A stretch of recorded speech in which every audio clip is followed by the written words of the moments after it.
Bem-vindos ao VR Day, o primeiro encontro de realidade virtual da Paraíba, que tem apoio do Governo Federal, Prefeitura Municipal de João Pessoa, com recursos da Lei Aldir Blanc.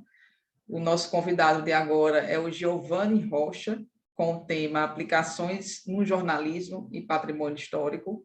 Giovanni é fotógrafo e professor do Centro de Comunicação da FSG, Centro Universitário da Serra Gaúcha, doutor em Comunicação Social pela PUC, Rio Grande do Sul, FAMECOS, com tese envolvendo os cruzamentos entre a tecnologia de realidade virtual e narrativas jornalísticas. Desenvolve experiências com novos modelos interativos em dispositivos de VR, a partir da fotogrametria e em dinâmica de Game Engineers. Seu projeto atual envolve a preservação e valorização do patrimônio histórico por meio da combinação dessas tecnologias. Mais de 15 anos de experiência em rotinas de produção e estratégia da comunicação corporativa. Giovanni, é um prazer enorme estar lhe recebendo aqui no VR Day, e é um tema tão bacana e importante, né, de abordar dentro da área da realidade virtual. Muito obrigado, Priscila, obrigado pelo convite. Desde já, parabenizar pela iniciativa, né, num momento tão complicado de realizar encontros, inclusive de ter qualquer tipo de apoio. Acho que realizar um evento como esse, sobre esse tema, nada mais do que o agradecimento da comunidade de quem é interessado sobre RV. Eu escolhi, então, esse tema, né?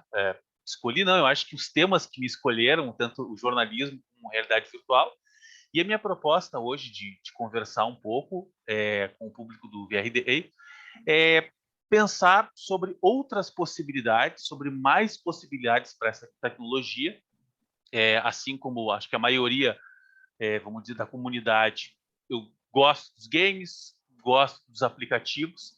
No entanto, aqui meu objetivo vai ser dividido em dois temas. O primeiro é a relação do jornalismo e a realidade virtual, que foi meu tema de doutorado que eu concluí em 2020, e depois como é que o patrimônio histórico foi cair dentro dessa minha jogada aí. Essa imagem, depois acho que no final da nossa conversa eu explico um pouquinho mais, mas, enfim, queria que as pessoas guardassem um pouquinho dessa imagem, porque eu acho que ela vai fazer uma referência com todos os temas.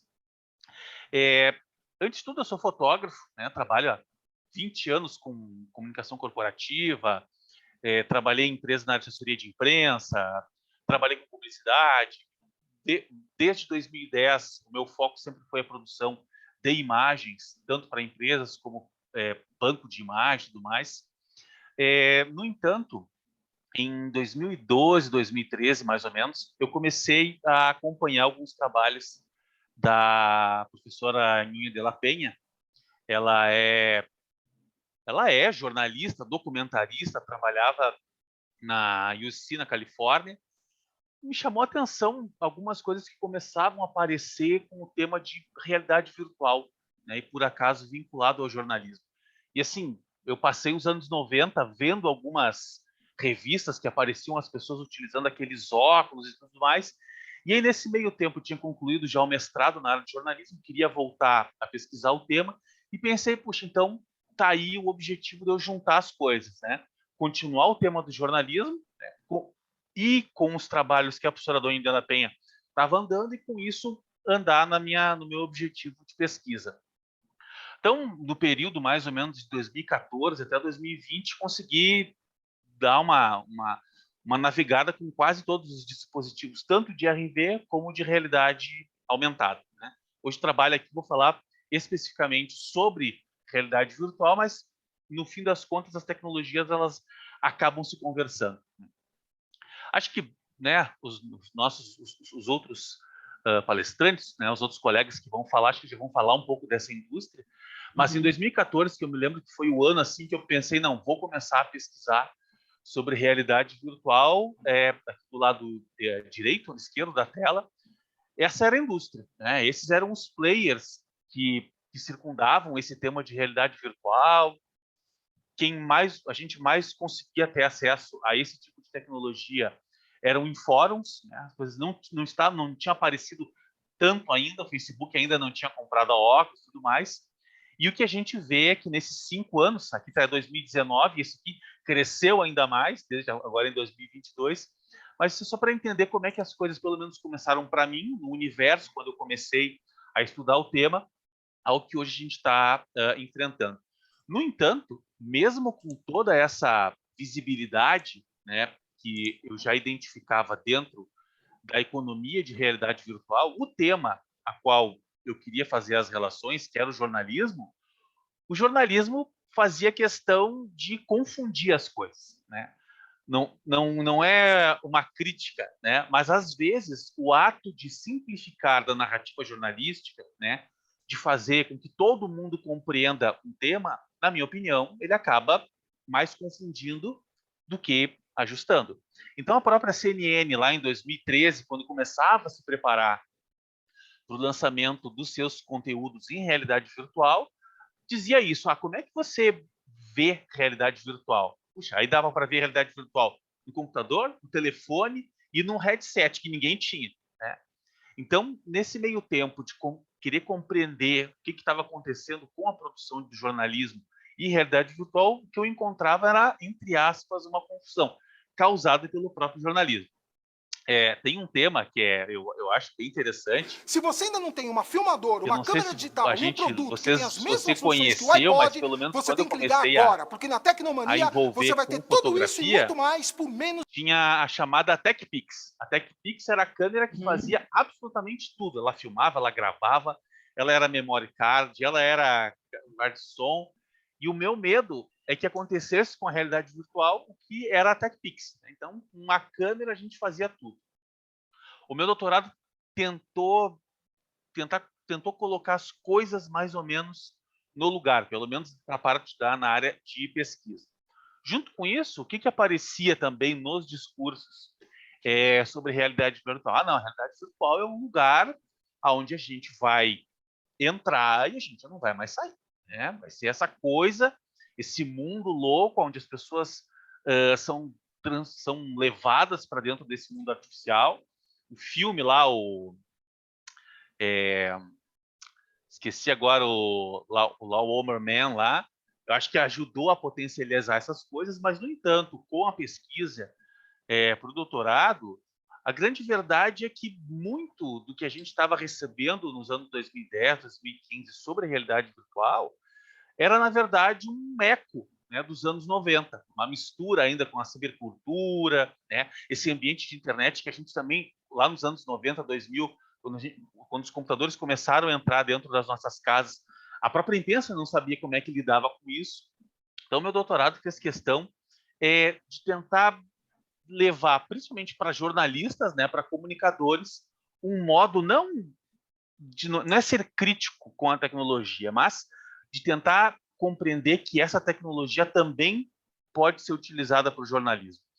Nos anos 90, teve uma das revistas a qual eu localizei fazendo críticas sobre a primeira emergência da realidade virtual que aconteceu lá nos anos 90, 92, numa revistinha falava sobre videogames e tudo mais. Ali tinha uma frase importantíssima, né? Que é uma pena que isso não é uma pena, mas enfim, não foi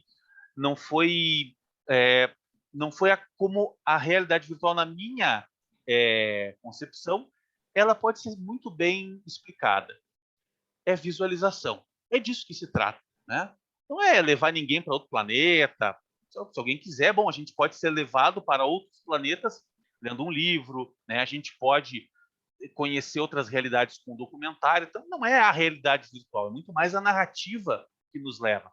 Mas lá nessa revistinha, nos anos 90, já estava escrito. É visualização. É disso que se trata. No entanto, com a pesquisa, sim, é visualização.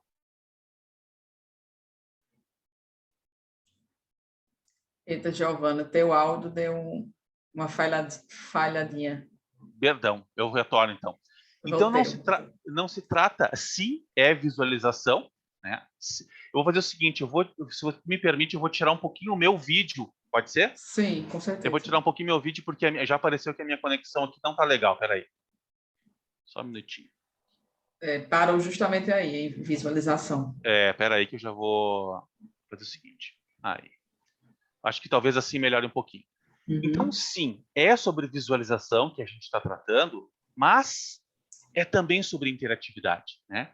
É sobre compreender um novo meio de comunicação, né? E é nessa perspectiva que eu vou tratar sobre realidade virtual que a gente precisa entender. Agora, tendo interatividade e tendo essas coisas, eu acho que sim é o olho, mas é muito mais o poder das mãos de dizer, de controlar a minha perspectiva, que fez eu seguir adiante com o doutorado na área. Nessa minha proposta de compreender a realidade virtual, na minha opinião, realidade virtual não substitui realidade. Né? A gente vê essas imagens do cinema, de uma festa, de uma praia, né, com a gente trocando esses ambientes. Isso aí, claro, eu desenvolvi antes da pandemia. Acho que muito em breve a gente vai voltar a conviver. A gente já está convivendo, né, com isso, mas eu compreendo realidade virtual não como uma substituição, mas que realidade virtual explica a realidade, né? A gente pode colocar essa tecnologia para explicar coisas que, às vezes, com a literatura, com o cinema, com a fotografia, com a animação, talvez com realidade virtual, a gente pode ir adiante nessa forma. Por que explicar? A função do jornalismo, na minha concepção, é explicar a realidade, né? Sim, é contar a história, sim, é mostrar as notícias, mas do que serve o jornalista ele não tentar explicar? Por que explicar? Porque, na minha também concepção, realidade virtual nada mais é do que uma evolução daquilo que a gente se questionava, tipo, tá, mas o que acontece depois dos nossos dispositivos celulares, né? Nada mais é do que uma evolução, vamos dizer assim, ou uma diminuição dos computadores que começaram lá ocupando grandes espaços, os mainframes, até o que hoje, na minha concepção, na concepção da comunidade de VR, muito em breve essas coisas, esse computador vai estar na nossa cabeça. Se a gente vai estar utilizando o Oculus Quest 2, 3, 4, 5, 10, se a gente vai estar com a HTC Vive, enfim, isso aí eu não sei, mas me parece que é desse ambiente que a gente tem que compreender esse tipo de tecnologia. Lá no doutorado, a questão fundamental é como é que eu junto comunicação, né? Como é que eu junto o jornalismo com realidade virtual? Pode ser muito simples, mas pelo menos dentro da academia ainda é uma questão um tanto delicada. A minha proposta é que a gente junta esses dois ambientes através das dinâmicas dos jogos digitais. Por quê? Pela infraestrutura que já estão desenvolvidas, pelas game engines. Game engines são softwares, né, que permitem que a gente coloque interatividade nos conteúdos. E aí, para desenvolver essa tese, eu fiz a análise de 5 conteúdos que envolvem o uso de game engines com temas de realidade virtual. A primeira que vocês estão vendo aí, depois vai estar disponível para quem quiser conhecer um pouquinho mais, é um projeto da professora Nhoy de la Penha, que é o Hunger em LA, que demonstra, né, que simula a experiência de uma pessoa dentro de uma fila nos Estados Unidos para buscar os chamados tickets refeição lá. Uma pessoa passa mal, tem uma queda, se não me engano, uma queda de pressão, a pessoa cai, né? Essa foi uma experiência que a professora Nhoy de la Penha apresentou em Sundance em 2012, né? E aí eu faço uma análise a partir desse trabalho. Por acaso, quem está vendo, quem estaria vendo esse trabalho é o Iñárritu, né, que é o diretor de Birdman e tudo mais, que depois vai ter experiências aí, uma série de experiências em RV. Também, dos materiais a qual participa da minha análise é o Blindfold, que está disponível, acho que para o Oculus Rift, e chegou há pouco tempo para o PlayStation VR, aonde a gente é transportado para uma prisão durante a Revolução Iraniana em 1979. Todos os dados dessa experiência são baseados em fatos reais. O interrogador é uma pessoa conhecida, a prisão é uma prisão conhecida que ainda hoje existe. Com essa experiência, eu peguei um monte dos meus colegas lá durante o doutorado e fiz uma série de testes para ver como é que a narrativa se comportava para cada uma dessas pessoas. Também um pouco mais de experiência para quem depois quiser um pouco mais sobre isso, pode depois consultar nesse link. Vou achar um pouquinho aqui. Opa! Uma terceira exemplo foi o Project Syria, foi 2014. Aí o que a gente está vendo é uma mistura entre elementos reais, ou seja, vídeos do local, com a transposição para a experiência virtual, né? Dentro do Project Syria, também desenvolvido pela professora Anília da Penha, tem uma série de, vamos dizer assim, de construções sobre como se transporta um fato real para dentro de uma produção em RV. E aí, por fim, o National Geographic Explorer VR, que na minha concepção, pelo menos durante o doutorado, se mostrou assim como uma peça em RV com mais elementos que pelo menos conversavam com aquilo, não que eu queria encontrar, mas dando, vamos dizer assim, insights, dando elementos que me ajudavam a pensar sobre realidade virtual. Também está disponível lá no Oculus, mas atualmente tem 2 experiências, que é, se não me engano, a Antártica e Machu Picchu. Assim, resumindo as coisas, né? Dentro da minha tese, eu trabalhei com 2 aspectos. Que aspectos são esses? Os aspectos técnicos e os comunicacionais. Para que serve isso? Se o jornalista quiser desenvolver um tipo de produção em realidade virtual utilizando jornalismo, tem uma série de categorias, e aí eu coloco uma ordem de como que essas coisas poderiam ser pensadas. Então, para a gente desenvolver qualquer experiência, a gente precisa primeiro, na minha sugestão, a gente começa pelas questões técnicas, qual é o tipo de dispositivo que a gente vai utilizar, se eu vou usar o Oculus Quest, se eu vou utilizar um cardboard, e a gente vai subindo, vamos dizer, essa pirâmide, até a gente chegar em alguma coisa que é recompensa, né? Tudo isso está um pouco mais explicado, não vou deter muito a esse tema aqui, porque eu quero passar para a segunda parte, que é como é que esse negócio se transformou em alguma coisa prática. Por fim, dentro da tese tem algo que eu chamo de representação virtual jornalística, para tirar esse peso de realidade virtual, pelo menos é a minha proposta. E aí um tipo de jornalismo que eu acho que a gente pode ir adiante, né? A professora Anília da Penha falava de jornalismo imersivo. Eu acho que o jornalismo imersivo, de acordo com o que a professora Anília da Penha trabalha, a gente pode ir além. A gente pode colocar coisas de game design e pensar esse jornalismo de exploração. Aí, para quem quiser saber um pouco mais, tem alguns links aqui dentro da academia, tem todos lá os artigos, a tese, um livro que eu escrevi com o meu orientador e um livro que eu escrevi com os meus colegas lá da PUC. Então, assim, essa aí, como é que foi a minha introdução acadêmica, né, ao campo da realidade virtual. E agora eu vou falar sobre o projeto prático, né, de transformar todo o estudo em alguma coisa prática para o dia a dia. Logo que eu terminei o doutorado, eu estava muito interessado em como é que eu fazia as coisas circularem, né? E aí, uma das coisas que eu estava muito estudando era a técnica de fotogrametria. Fotogrametria, na verdade, aqui tem um exemplo, né? Eu pego um objeto, qualquer objeto, e eu tiro fotos de todas as perspectivas possíveis desse objeto. Com base nisso, um dos meus primeiros testes foi com o laçador. O laçador, para quem é do Rio Grande do Sul, sabe que é quem entra na cidade de Porto Alegre, na capital, tem como visita. Algumas pessoas reclamam, dizem que ele está escondido e tudo mais, mas eu fui lá, comecei a fazer a fotogrametria do laçador.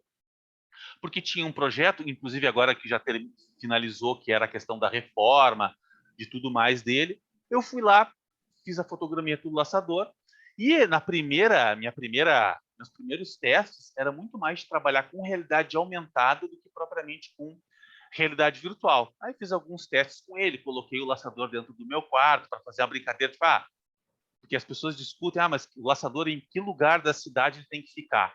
Aí a brincadeira que eu ia lançar, mas no fim acabei indo para outros caminhos, o laçador pode ficar onde a gente quiser. E aí, trabalhando com isso, o laçador me veio uma questão muito interessante, porque em 2001, o Talibã fez alguma coisa assim que até hoje, porque eu desde então estudava muito a questão de preservação histórica e tudo mais, o Talibã botou abaixo os Budas que estão em Bamiyan, eram estruturas do século VI, se não me engano. E aí, quando eu estava pensando em fazer fotogrametria e acompanhando a comunidade de fotogrametria, me chamou a atenção de que, puxa, mas tem alguma coisa nesse campo do virtual que talvez faça relação não só com a realidade aumentada, mas com a realidade virtual.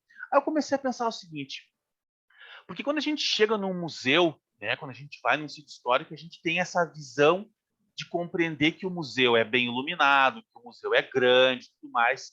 Só que aí, às vezes a gente chega no museu, e eu adoro visitar museu, o museu às vezes é apertado, o museu não tem onde sentar, o sítio histórico chove, né, e aí a gente não consegue conhecer. Às vezes o museu está fechado. E aí, bem nesse meio tempo, tinha uma proposta do Smart Challenge envolvendo a questão de patrimônio histórico aqui no Rio Grande do Sul, e por acaso era um tema a qual eu gosto muito, que são o tema das missões jesuíticas também. Depois, quem quiser procurar aí, vai encontrar toda essa história que envolve, mas basicamente são patrimônios históricos, inclusive esse que vocês estão vendo aí é patrimônio histórico da humanidade segundo a Unesco. Aí eu pensei numa história seguinte, cara, como é que eu faço para pegar um lugar que está a 500 quilômetros de Porto Alegre, ou seja, quase 8 horas de carro, né? Tem um aeroporto, mas, enfim, nem sempre é fácil de chegar lá. Como é que a gente faz para levar todo o conteúdo rico de uma história de quase 400 anos? Como é que a gente coloca isso para as pessoas utilizarem? A minha proposta é realidade virtual. Dentro desse lugar que vocês estão vendo aqui, desse lugar aqui, que é o Museu das Missões, tem uma peça muito bonita lá. E aí a minha proposta é a seguinte, poxa, mas às vezes a gente vai ver um objeto na internet e a gente pensa assim, puxa, mas qual é o tamanho desse negócio aí, né? Aí a partir da fotogrametria, vocês vejam que a peça é maior do que eu, né? Faz toda a diferença, porque a gente vê a foto na internet, ela pode ter 20 centímetros, pode ter 30. Então, a partir da técnica de fotogrametria, vou passar aqui um pouquinho, fui lá, digitalizei toda a imagem, né? Depois a gente larguei para dentro de um software. Todos os softwares que eu estou falando aqui, esse aqui, o RehabCap, é de grátis, né? Coloquei todo esse conteúdo para dentro de uma engine, né, que é a Unreal, e essa Unreal eu coloquei para dentro do Oculus Quest, né? Esse aí é um exemplo, né? Aí já não é mais um vídeo da imagem, na verdade é um render da imagem, e depois transportei essa imagem para dentro do Quest. E aí faz toda a diferença. Quem gosta de museu, quem quer conhecer o detalhe da imagem, né, não está mais determinado pelo tamanho do nosso monitor. Já determinado pelo tamanho da imagem, o tempo que eu quiser mais. Aí, como eu estava lá, pensei, cara, se eu consigo digitalizar uma peça de 2 metros, por que não digitalizar a ruína inteira ali, né? E aí foi a parte que eu fiz. Essa é a ruína de São Miguel das Missões, tem mais ou menos ali seus 30 metros de altura, 100 e poucos metros de profundidade. E aí, o que é o legal disso aqui, né? A imagem da esquerda é uma foto que eu cheguei lá e bati, né, com toda a imponência do lugar. A foto do centro, ela é o ponto, né, o point cloud do lugar. E o terceiro é um render que eu dei escolhendo a perspectiva. Então, eu como fotógrafo pensei, antes eu estava determinado por uma foto, agora eu faço a foto da onde eu quiser. E aí eu pensei, bom, então é o seguinte, o próximo passo é levar isso para dentro de uma experiência em RV. E o que vocês estão vendo agora aí é a visita a São Miguel das Missões, né, rodando dentro do Quest 2, né, com algumas dinâmicas. Então, por exemplo, os pássaros compreendem a presença dentro do usuário, né? E a gente, não vou mais me alongar, mas enfim, aí a pessoa pode caminhar por todo o ambiente, tem mais ou menos 15% da fotogrametria aí. E aí, recentemente, eu fiz o grande teste, que é o seguinte, né? Será que esse negócio aqui funciona para quem quer conhecer? E aí eu trouxe aqui rapidinho um comentário de uma pessoa que gosta de viajar, é uma professora de história. Eu estou amando, é muito fantástico, fantástico. Porque quando você vai conhecer um lugar, né, quem é amante de viagens, como eu, por exemplo, eu vou ler, eu leio sobre, eu assisto vídeos, mas essa experiência é indescritível, gente. Então o negócio é esse, tipo, não é substituir, é dar para as pessoas um conteúdo a mais para que elas escolham. Aqui, no caso, é um elemento histórico, mas poderia ser um fato de alguma coisa importante que aconteceu, enfim. E o mais interessante é que lá também eu tive a oportunidade de fazer testes com vários tipos de pessoas, né? E por acaso tinha um cacique da tribo dos Marubo, se não me engano, entre a Amazônia e o Acre, me chamou muito a atenção também de uma outra perspectiva, como é que a gente faz para que uma pessoa que nunca utilizou esse tipo de conteúdo possa, né? Então, aqui tem o cacique utilizando e a gente vê que ele, sem muita demora, consegue andar, né? Navegar por entre o conteúdo. Vou passar rapidinho, mas eu trouxe esse exemplo aqui porque aqui na minha terra, um tempo atrás, eu não sei como é que é na Paraíba, mas aqui no Rio Grande do Sul a gente chama isso de bergamota. E há um tempo atrás teve um problema aqui que foi as pessoas criticaram o supermercado. Eu não estou fazendo propaganda, mas porra, mas como é que vocês colocam um negócio que a natureza já nos deu pronto dentro de um recipiente, né, cheio de plástico, né? A natureza já nos dá esse negócio pronto. E aí depois de um tempo a gente descobriu que tem pessoas que não conseguem abrir a bergamota, né? E aí eu fiquei pensando que é o seguinte, realidade virtual também vai servir para minha tia, e essa aí é a minha tia Vilma, que não tem condições de ir até as missões, né? Que colocar ela num carro, no ônibus, ela andar 8 horas, uma pessoa que tem dificuldade de andar, né? Mas ela pode conhecer as missões. É óbvio que não é o melhor lugar do mundo, mas ela sentada na minha casa conseguiu pelo menos conhecer um pouquinho desse lugar, né? Aqui também de pensar também que a realidade virtual é um lugar de acessibilidade, né? A gente pode levar para as pessoas, além do jogo, além do entretenimento, outros lugares para as pessoas conhecerem, né? Bom, mercado a gente já sabe, né? Pelo menos as provisões onde a gente vai chegar. E atualmente, além disso, meu projeto é levar isso para dentro de universidades, né? Não para os alunos, né? Não, porque os alunos já dominam, mas para levar para professores que ainda têm receio sobre se esse negócio vai ou não vai vingar e tudo mais. Você tem alguns links aí. Para isso, estou pensando em desenvolver o Noro Laboratório de Novas Realidades, que vai ser baseado aí no trabalho que o professor Jeremy Bellinson trabalha lá na Stanford. Aí, eu já vou atropelando aqui para a gente não queimar muito nosso tempo. No Louvre tem essa Giovana, imagem... só um parênteses antes que eu perca, né, o contexto. Aqui a gente chama de mexerica, viu? Mexerica, eu já ouvi de todos os tempos, mas então a mexerica, né? Pô, a mexerica vem pronta. Eu acho que a mexerica, sim, ela é muito gostosa de comer pronta, mas algumas pessoas não comem mexerica. Porque, ou laranja crava. Laranja, laranja cravo, cravo, né? É, isso aí. Então, para finalizar, o que eu trouxe lá na frente? Esse escriba, né? Quando eu entrei no Louvre, primeira vez que eu fui conhecer o Louvre, me chamou a atenção que essa é uma pecinha pequenininha, mas ela tem uma visibilidade. Você entra numa sala, ela está de primeiro. Por quê? Porque saber escrever é alguma coisa que hoje para nós é tão básico, mas algumas pessoas ainda não sabem escrever. Mas quando os escribas surgiram, eles eram deuses, né? Eles escreviam, eles passavam informação.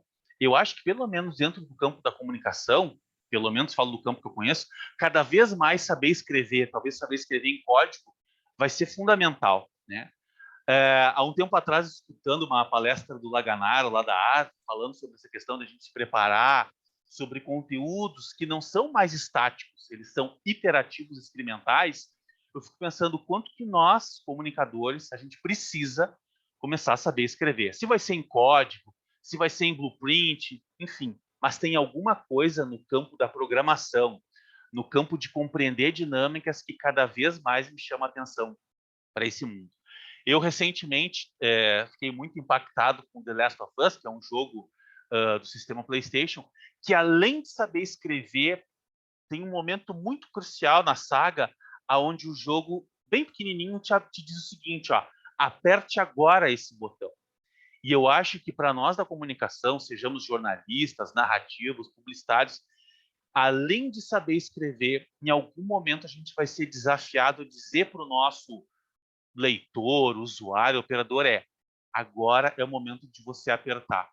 Então, para mim, realidade virtual, narrativa, é cada vez mais isso. Como é que a gente constrói ambientes, como é que a gente constrói lugares aonde a gente vai dando opções para o nosso usuário, a gente vai permitindo que esse usuário vá navegando e como é que em que momento a gente diz para ele, aperta esse botão. Como é que as narrativas funcionam? Priscila, desculpa ter me passado, acho que passei bem mais do meu tempo, mas, enfim, quando professor, a gente começa a falar e quando a gente fala de temas que a gente gosta, é isso aí mesmo, né? Obrigado de novo pela oportunidade, estou à disposição aí se tiver alguma dúvida.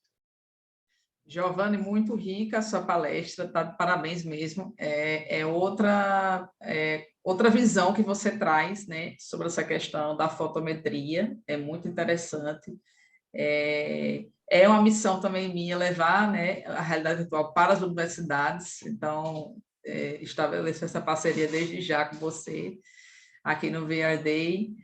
E estou muito feliz também por essa questão da acessibilidade, que você tocou num ponto muito importante que a realidade virtual traz, de trazer os mundos para dentro de casa, né? Para a pessoa, e a pessoa não ter que sair mais dentro de casa para ir atrás de algo que pode vir até ela. Então, é muito bacana isso. Estou muito feliz com a sua presença e espero contar com você na segunda edição do VR Day. Se não for virtual, presencialmente, para conhecer o estado da Paraíba, que ainda não dei o check lá ainda.